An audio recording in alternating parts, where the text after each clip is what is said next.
आँखें पद्यांश 2 की व्याख्या और भाव सौंदर्य और काव्य सौंदर्य इस प्रकार है। पद्यांश है, लहलहाते वे खेत दृगों में हुआ बेदखल वह अब जिनसे हंसती थी उसके जीवन की हरियाली, जिनके तृण तृण से आँखों ही में घूमा करता वह उसकी आँख का तारा, कारकुनों की लाठी से जो गया जवानी में ही मारा।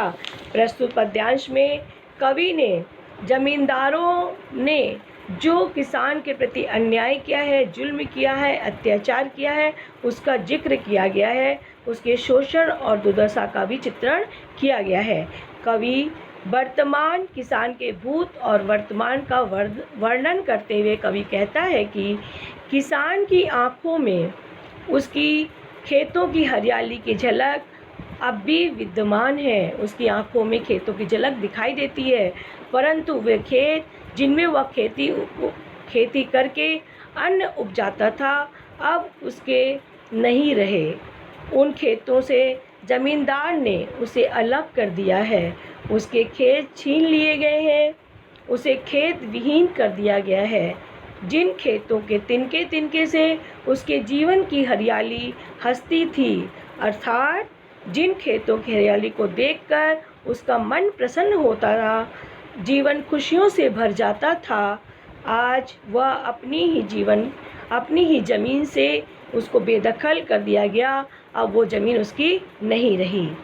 ज़मींदार का अत्याचार यहीं तक नहीं रुका। कवि कहते हैं उस किसान की आंखों के सामने ही उसके जवान बेटों को मार दिया गया। उसके जवान बेटों को लाठी से पीट कर कारकुनों मने होता है जो ज़मींदार के गुंडे होते हैं, उनके रखे हुए आदमी होते हैं जो गुंडागर्दी करते हैं और कर्जदार से ऋण वसूली करते हैं। अगर कर्जदार ऋण नहीं दे पाता तो उससे वो मारपीट करते हैं।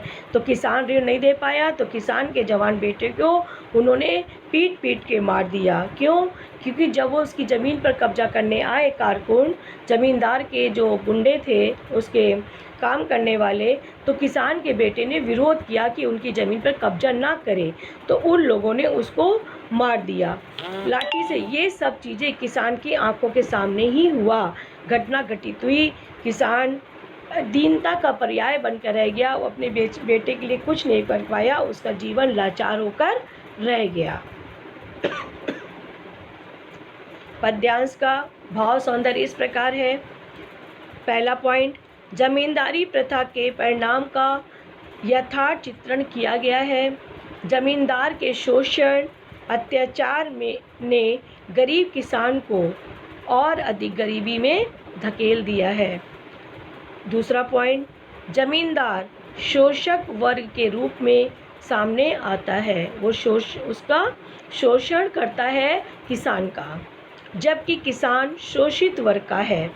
ये वर्गीकरण सामाजिक वर्गभेद को जन्म देती है। ये शोषण सामाजिक दुष्चक्र का परिणाम है। किसान की दयनीय स्थिति का चित्रण किया गया है। अब इसका शिल्प सौंदर्य या कला सौंदर्य इस प्रकार है। तृण तृण में अनुप्रास अलंकार है। आँखों का तारा मुहावरों का प्रयोग किया गया है। उसके बेटे के लिए आँखों का तारा का प्रयोग किया गया है।